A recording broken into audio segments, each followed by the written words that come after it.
here every month. We've been here several years now. Every month now, it's like a club, and you're already admitted. So come here and learn new things, bring new things to us, and you're part of it. And like I said, in between class, you have an honest number to call now, a real 800 number, which lands in Westwood. So give us a call.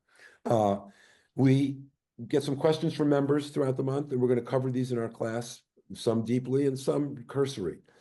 First one is, how do I check and freeze my credit? You know, if you're worried about something, if you lose a card, if you lose 6 cards, if you lose the whole bag when you're traveling, how do you go and go and freeze that all at once? The reason we address it is not your personal finances, but it's an online procedure. It's you don't have to go on the phone call as much anymore. If you're one of those people that I am a little OCD, I have a picture of everything in my wallet, like every card in there. I took a picture with my cell phone, but if that wasn't the case and I lost my wallet, I wouldn't even know what's in there. I'd be like searching for things. So I can go to one of the credit agencies and actually freeze your credit until you are able to recover that. My Lacers, your login, and if you're familiar with this, it is tax season and Social Security. When you sign in, many people use ID.me for government websites. I think it's a good time now, with all the tech changes coming along, to go and sign in, make sure you can get in, your password works, your two-factor authentication works. I'm talking about your official stuff, the heavy lifts, the government stuff, bank accounts, things like that. Take that moment to do that. By the way, and we'll talk about this more, if you're in there and let's say you go to your 30% and you check your security area and you look at your passwords and your emails and phone numbers attached, if you have an old email in there, let's say it goes to your old sbcglobal.net, but you're really using Gmail now or Yahoo, you can take that time to change that within those portals to a good solid email that you're getting. So you can take that time to look at it. But I have this hunch as a tech, seeing the wave of calls coming in, that some of those sites are going to become more automated. So get ahead of it now, and make sure everything is working. We'll have a PowerPoint presentation for your spring tech tune-up review. You've all been huddled inside here in Los Angeles through the rain and the snow, which there's been none. And but now you're going to be out and about. So there's a lot of little things to look at, from the battery health of your telephone to too much storage, and all of a sudden you're taking 400 pictures of the kids out there, or videos, and you don't have any more room. So we'll talk about some of those things. We'll play a little phone battery poker. That's right. Only in Lacer's class do you get to gamble. So you don't have to go online to Bovada Casino or drive to Las Vegas, or if you're in Las Vegas, just drive a few miles away. But we're going to play some phone battery poker. We're just going to take a look at how to locate the amount of charge you have on your phone, how to address that, safe numbers to leave the house with. We have a member, Miss Moore, who can't make it today. The power is out in Nebraska where she lives, whatever part. She just called me. There's a hurricane, tornado or something, Midwest weather event. And so there's no power there. So we'll address what to do in those things. We have spring scam alert. Plenty of those. Tax season brings the scammers out in everyone, and they're clever. We'll talk about some new tech that's coming up, how to prepare your new computer. If any of you are using Windows 10, maybe you've received emails from Microsoft that they're going to stop supporting Windows 10 in October, I believe, of this year. Doesn't mean the computer is not going to be a perfectly fine computer, but it's something to know and think about. We'll try to get to some email updates, how to remove your spam, how to remove junk. If you're a Google user like me, you get 15 gigabytes of free storage with Google. It's a lot. It's good. You get a Gmail account. You get all the apps that come with it, Google Docs, YouTube, etc. But you also get 15 gigabytes. But did you know your emails count against that free storage? So if you're using Gmail and you have 500 from Pottery Barn from last Christmas up until 2002 Christmas, you might want to go and delete those. They all add up against your storage. How to make money somehow. We'll talk about Apple AirTag. If you're out in the world, how to throw this little tracking device. If now you're outside and you're moving about and you want to use public Wi-Fi, you're connecting, whether it's at an airport or a library or your friend's house or wherever you are, Starbucks, how to use it safely and how to remove it from your phone when you're done. I don't know if we'll get to this, but cheap home security. your request right now. Go ahead. Cheap home security cameras. You can get them for $25 on Amazon. A little camera you can put in the corner of your house, plug it in, set it up with an app on your phone, and just keep an eye on the place. This doesn't have to be a fancy Ring camera or anything very expensive. I use it in applications. My mom's 90. I have two brothers, and we have some of those cameras around her place. I had an elderly cat for a while, a long time. And so I had a camera watching here. And then I just leave it on. I don't know why, but I come in, I just check. Keep your tech clean. If you're out there touching stuff, you're touching your phones, you're touching your devices. And by the way, it's more than just keeping it clean for yourself. Is batteries and computers die on heat. If they overheat, they get too hot. And sometimes parts get old and they run hot over time. One thing you can do though, especially on a phone, is keep it clean, keep all the finger oils and the things that end up on that phone off the phone, and keep them clean. And if you wipe them off using some kind of material, that's like one layer less that the heat has to emanate from your telephone. We talk about telemedicine, if anybody has any telemedicine stories. And I don't know why it says October there, we have our Tech Jeopardy. So we'll talk about, I took 4 tech trivia questions. I really went deep, hard ones, but they're all about springtime tech. So let's start with the basic. Who's ever lost their wallet or bag and their identity and just lost it somewhere? I mean, it's just gone away. You lose that. It happens, you know, it's happened to me. I'm really careful about it now. Matter of fact, I'll wake up at 3 in the morning and go check the drawer that it is in sometimes. I'm like so trained for it. I'm still so shocked from the last time I lost it.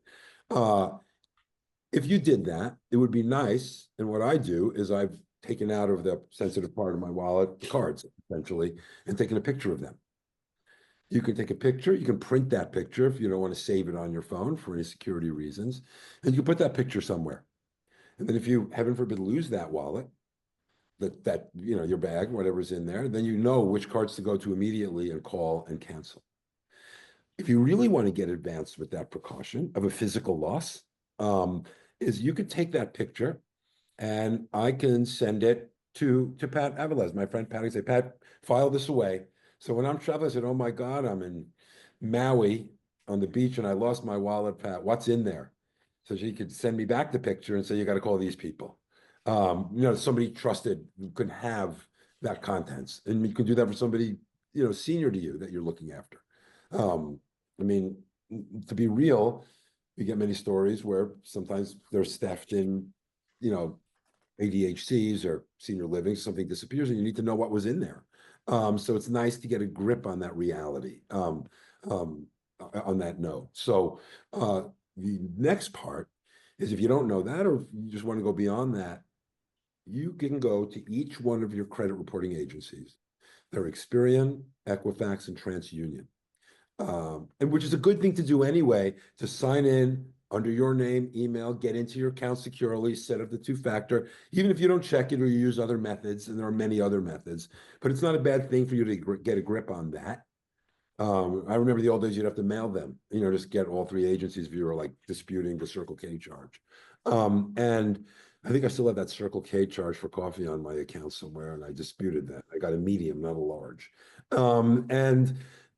But point being is you can go on to those credit reports and you can actually lock and freeze your credit, which means you can't go and use your stuff. You'd have to use your debit card per se, or you'd have to do more thought than I'm giving you right now. But heaven forbid, you can just put a stop right then and there until you rectify that situation. So those things weren't always available, and they're online. So you could be anywhere safely and use a computer to get something like that. But it is a good idea to get that, you know, if that's all online. So it is a good idea to get a handle on that. And I know, let's see, is there any questions in there? I see something.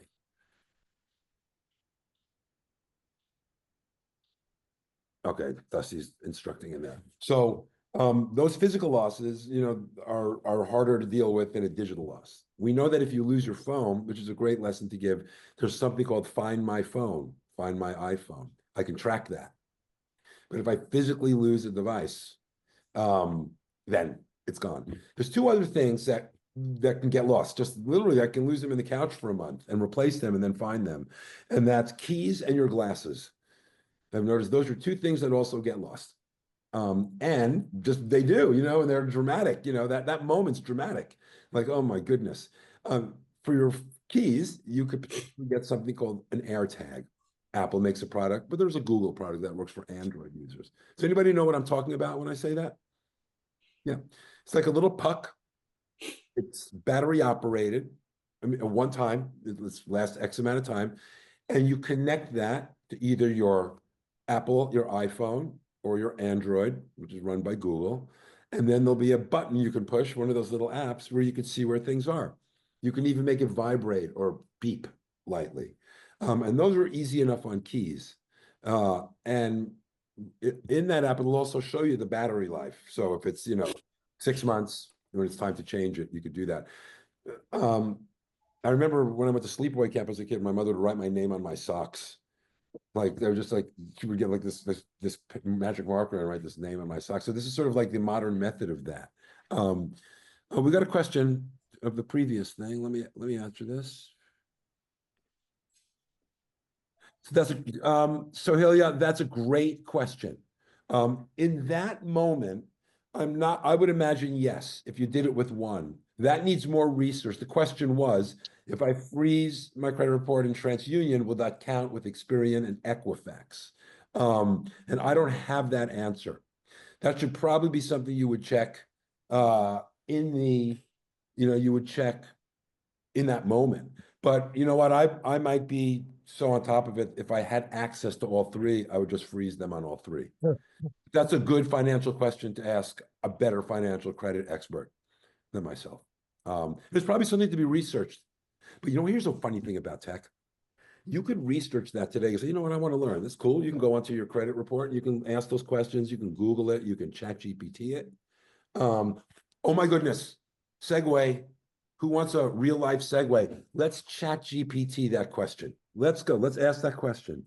If I freeze my credit on one credit reporting agency, does it work on all the others? Oh, okay, what does it say? So let's get right to it. This is a no. No, of course, this is ChatGPT again. This isn't your lawyer, your accountant, or your CPA, or any of those, but it says, so Helio, you get a big point for this question. Very good. No, freezing your credit at one credit bureau does not automatically freeze it at the others. You must separately request a credit freeze from all three major credit bureaus. A credit freeze prevents new accounts from being opened in your name by blocking access to your credit report. It does not affect your existing accounts or credit score. To lift the freeze, temporarily or permanently, you'll need to request an unfreeze at each bureau individually. So there you go. More work. You've got to have access to all three agencies. That's a little homework for you to do. Spring Tech Tune-Up. Number one, you've been surfing on the web for months now. Maybe you've been looking for a cactus-shaped pumpkin for Halloween, and somewhere in your search, there's 14 searches for a cactus-shaped pumpkin. You certainly don't need that anymore. Or maybe you just, in between the last 5 months, you went to a website and a little scam pop up, and you were able to get out of that, but it was something you didn't want to go. You typed in, instead of Amazon.com, Amazuni.com, and you went to some crazy place.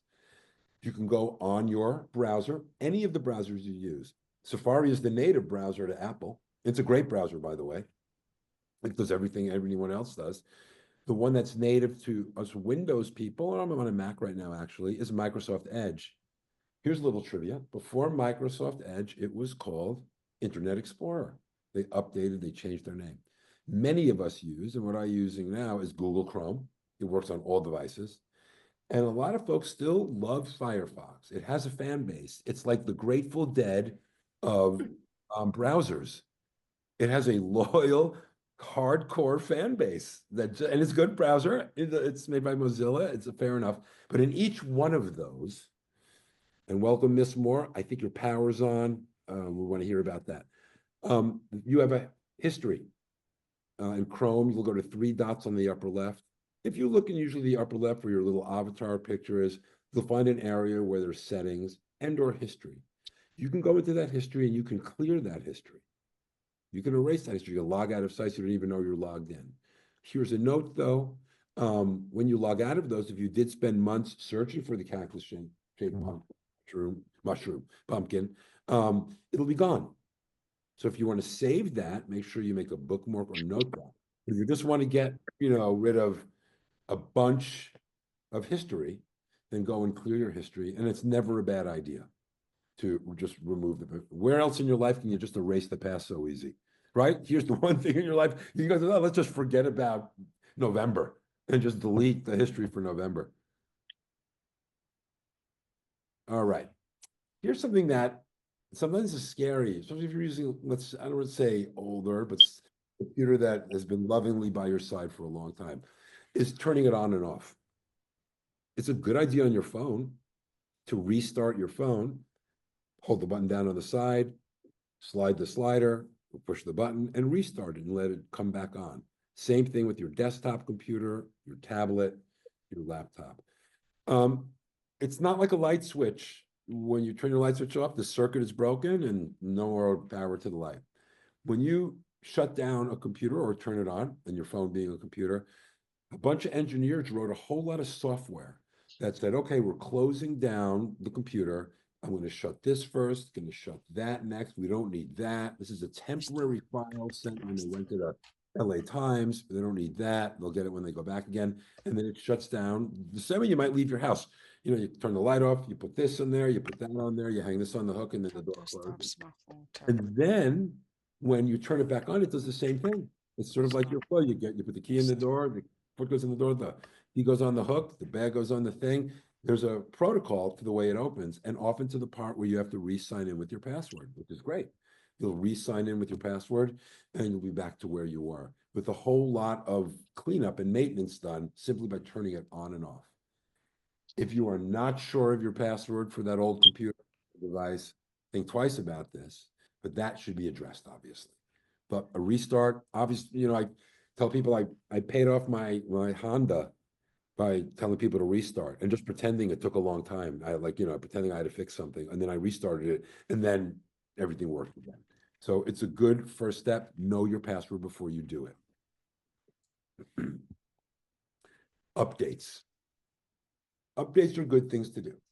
There's definitely times when you don't want to do it, but we'll talk about updates and what they mean, because there's a big one coming up right now. Obviously, things change. Things change in online marketers like Amazon. Things change in government websites. Security changes everywhere.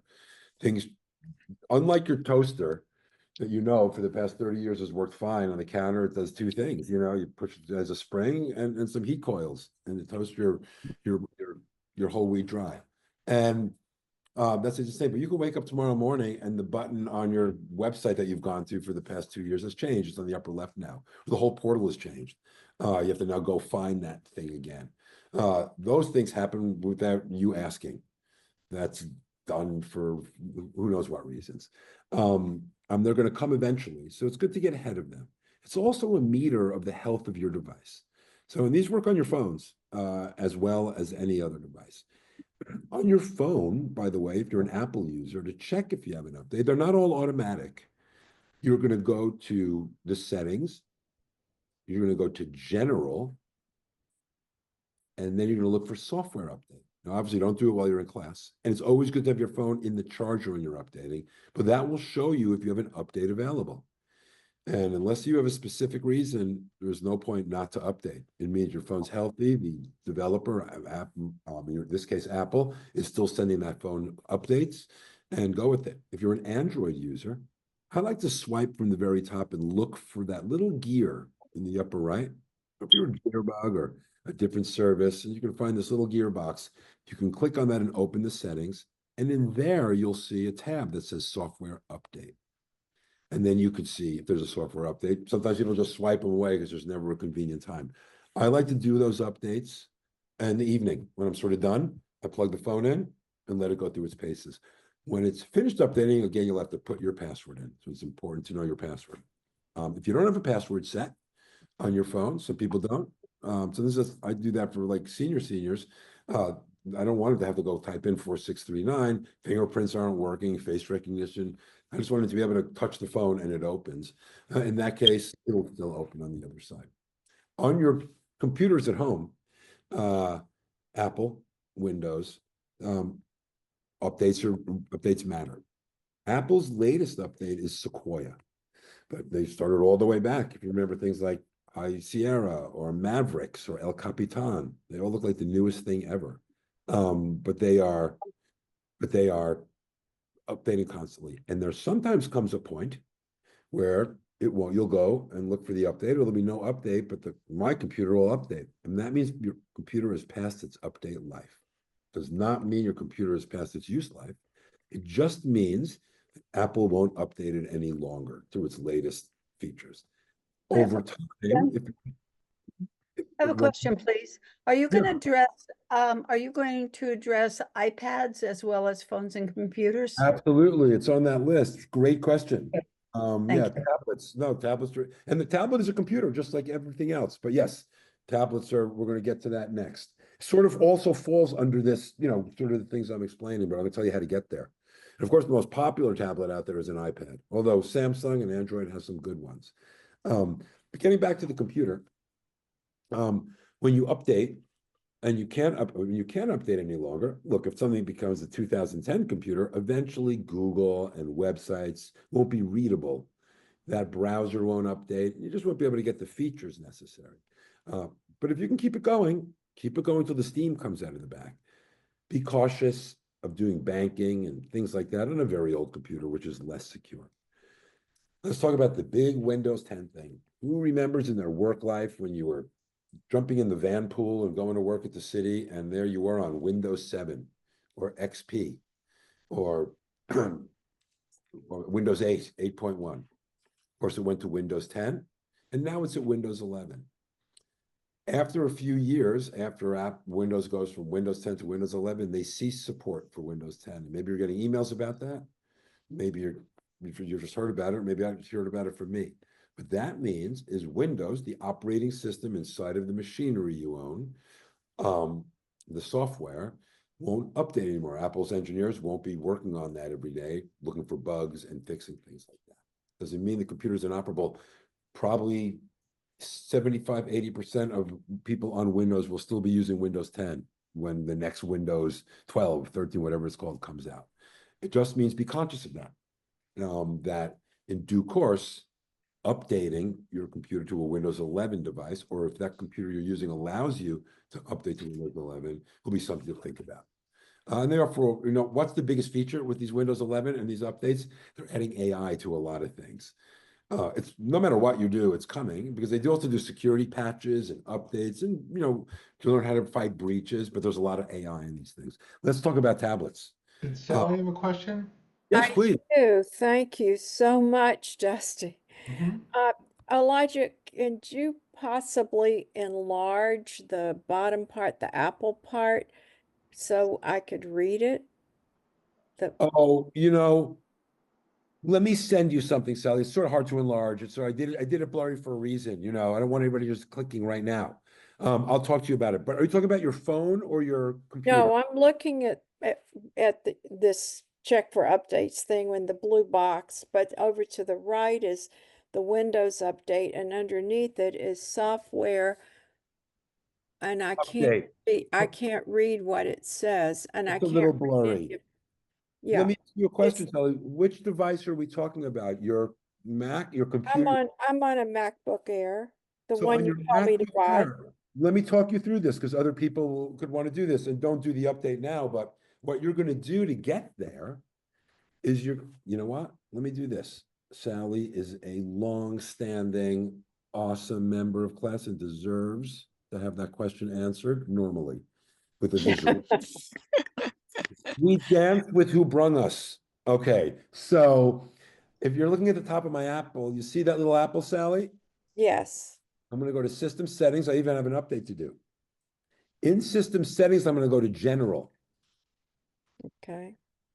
Then on General, there'll be a list on the right. It says Software Update. Tell me if you see that. I do.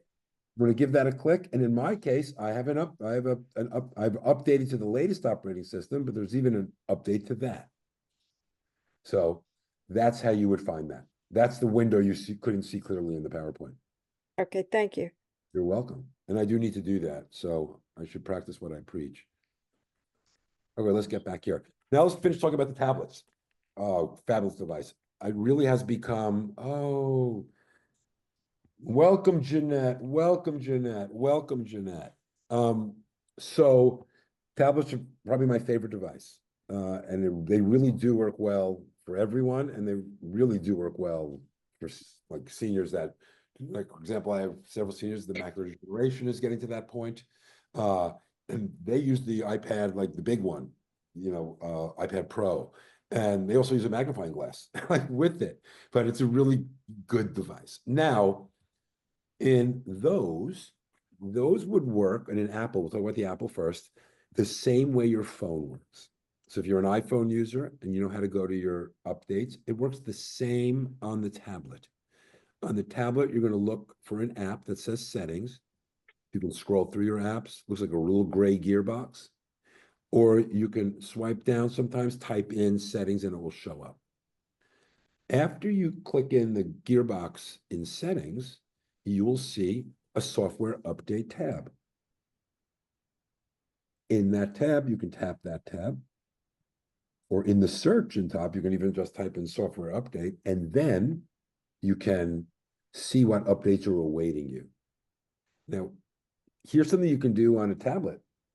If you're using Apple, you could practice and try and talk to it and say, I'm not going to say, if I say it, my Apple might go up, but I could say, hey, Siri, do I have any updates available?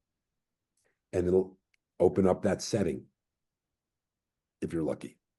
But if you want to do it manually, you're going to look for the Gearbox. It's just an app, just like all the other apps, your mail, your messages, whatever else is on there. And in there, you're going to see features, and one of them will be software updates. And when you do your software update, of course, try to do it in your home Wi-Fi. You are downloading software from Apple. So it's great if it's coming on your faster home stable Wi-Fi and in the car or on your cellular, and charge it. Keep it plugged in. Keep it plugged in. Question, Yes. if I have a laptop and I want to use the internet, Zoom and all of that, do I need to have it connected to anything? So yes, how a laptop, the basics of a laptop or any mobile device is that it's connected to a Wi-Fi network. So that Wi-Fi network could be whatever you're on right now, or you could be at a Starbucks and they have a Wi-Fi network. And you can log Okay, them. now or- with my telephone, well, my internet service through my telephone has Wi-Fi. But right now I am on my cell phone that I do not want to be on because it's really pulling my battery down fast. There's more. Are you still have a power outage there? Yes, I do. Give us a brief update of the weather in where you're located and what's going on. Well, we just went through another severe blizzard snowstorm. Since early this morning, we're on alert until tomorrow morning. But the weather has calmed down. The ice is melting off the wires outside. And my yard, between my yard and my neighbor's yard, is one of our power boxes. So I was hoping that it would be back on. My electricity would be back on today because I can't use anything. I can't charge anything because my house is basically on electricity. Wow, Ms. Moore. So don't stay on too long. Save that charge. I know you have to go to your car to charge it, and it's cold outside and it's getting late. So please be careful. Always try to. Everybody send some of that California warmth over to the Midwest to Ms. Moore. We can ship it over there. We will. Well, our prediction for the day was 6 to 12 inches. So far, it looks like it may have gotten to about 5. I don't want to make you feel bad. I'm here on the pool deck stirring another pitcher of margaritas. It's 87 degrees out. I'm Well, kidding. I'm the kidding. weather don't stop me if I want to take my scotch. God bless you, Ms. Moore. I look forward to retirement and joining you. We're gonna move on to this next part, and of course, I'll call you after class. I don't know how I spelled delete wrong. Your emails. Let's talk about some spring cleanups. You can go through your emails. You can do it on your phone, on your computer, on any device you have, and go through the different categories and empty them. Delete junk mail. Maybe you have been diligently swiping away and deleting all that junk, that mail you just don't want, but it's sitting in your trash. So you can empty your trash. Now, here's a little thing, maybe you don't know. You ever notice you have a number next to your mail? In this case, you see all mail 20, but you know you have a lot more mails than that. Or maybe you see some people have like 36,000 or 100,000. I've seen a lot of mails. That number represents the unread mails. That number doesn't represent the total amount of emails, it represents the ones that you haven't opened, which is a good start, which means you can go to your mailbox and you can filter things by read or unread. It'll be a little specific per device. We get into more granular detail at another point, but when you then see all the unreads, you can take batches of them at a time and delete them. There's a reason you didn't read them going back months. So that number is often just the emails you didn't read. Something else you can do to separate things is you can create folders in any email application, whether you're using Apple and you're using Mac Mail, or you're using Google Mail on an Android, or Outlook on a computer, or Mac Mail on a computer, or any of those still using Thunderbird. You can create folders and begin to save folders with information in them and begin to organize those so it's a little easier to delete things. But clean your junk mail, clean your mail. It counts to your storage total in Google. They're sneaky. We mentioned keeping things clean. Another Um, question, Yeah, go right ahead. back to the updates and also applying to the cleaning up of the email. Yeah, If my devices are all connected through the cloud, if I do one of them, does it do all of them? If I go into my AirMac and Mhm. clean up my mail there, will it automatically clean it up on my tablet and my phone? Who asked that? I don't get to see the viewers when I have a screen share. Who asked that question? This is Laura in Fiji. Are you in Fiji? I'm in Fiji. It's warm here. Oh my goodness. Oh, we got somebody from Fiji, everybody. Okay. Retired We're city sitting at worker. sunny Burbank right now. So we love that. So welcome, welcome, welcome. This is a fabulous question, a next level tech question, which brings me to a little bigger. I'm going to stop my sharing. I'm going to talk about this because this sort of rounds a bigger segue. So the question is, you said Laura was your name? That's correct. Laura asked the question, if she has an Apple phone and she's using her Apple account, laura@apple.com with her password, her computer's also signed into that same account, and maybe her tablet's signed into that same account. If she deletes something on one, does it delete on everything? If that makes sense. So that brings us to a bigger question of what the cloud is. I'm going to keep you in suspense for that answer. What is the cloud? What is this thing that means you can get your email at home and you can get your email on your computer? So a cloud is essentially a computer somewhere else. It's in a building. It's in like fields of, all over the world. These computers are set up. They are just big farms and they have a lot of computers. Somewhere in there, there's a little area for you. Okay. There's a Linda Wilson spot. There's a Steve Green spot. There's a Pat A spot.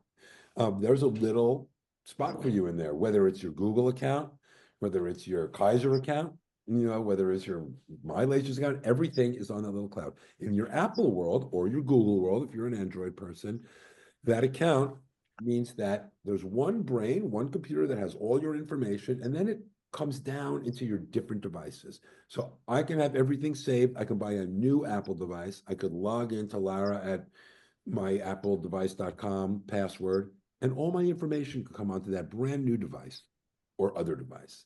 Or I can go to a website. In her case, it's iCloud.com. I sign in with that same information and everything I see on my phone or my computer is there. That's how the essence of this works now. That's why computers are getting smaller. The physical production of computers are getting smaller. They don't have spinning devices and moving parts. It's really all solid state. It's a chip. But also a lot of your storage is saved on your computer somewhere else. That's why your phone can do almost 3 times as much as your computer. You find yourself, you have this nice computer you just bought, you're on the couch with your phone like this, because it's doing everything you need to do at whiplash speed. And it's easy, it's because everything is moving really fast to that computer. So to get back to that question, if you have your devices connected, and Apple people do this all the time, Apple invented this iCloud idea. If you've chosen on that device in your settings to share the device's emails, documents with the cloud, then yes, it will be deleted. But you have to go to each device to make sure you've made those settings. So let's say you're on your MacBook Air, but you didn't connect your desktop and documents to be shared on the cloud because you have so many of them, you don't want to run out of storage. Could be one reason.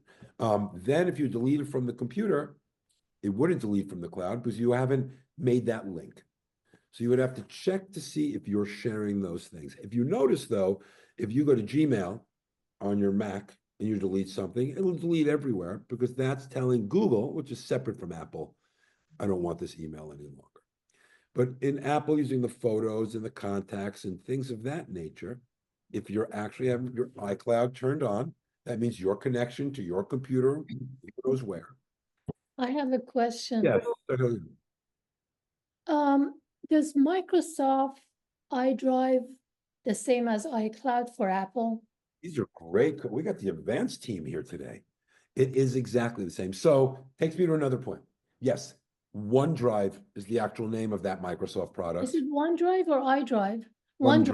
Yeah. OneDrive, yeah. Sorry. It's got different names. The one is called, iCloud. You've heard of Google Drive. You've heard of Dropbox.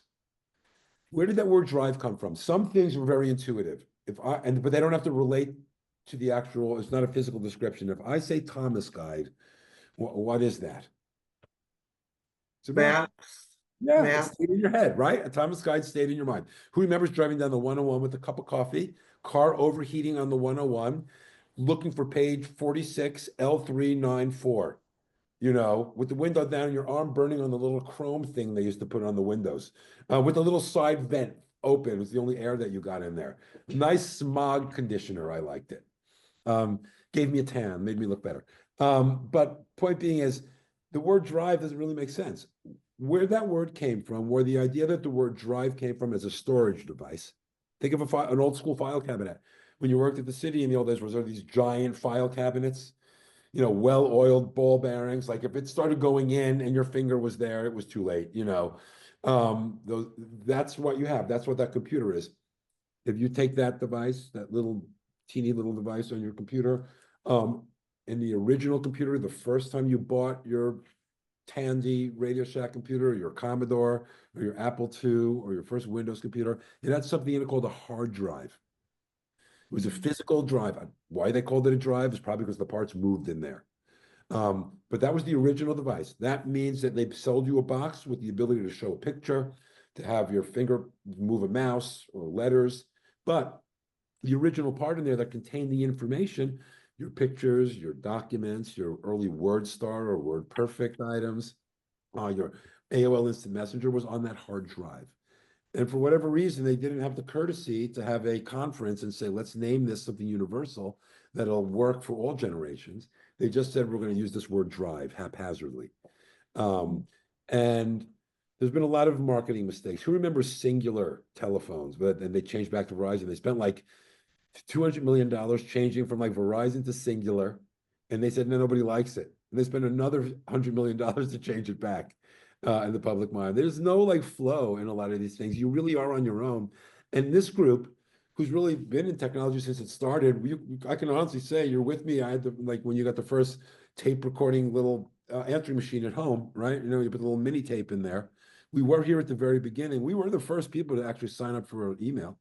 Somewhere out there, think about this, is the very first email you ever sent.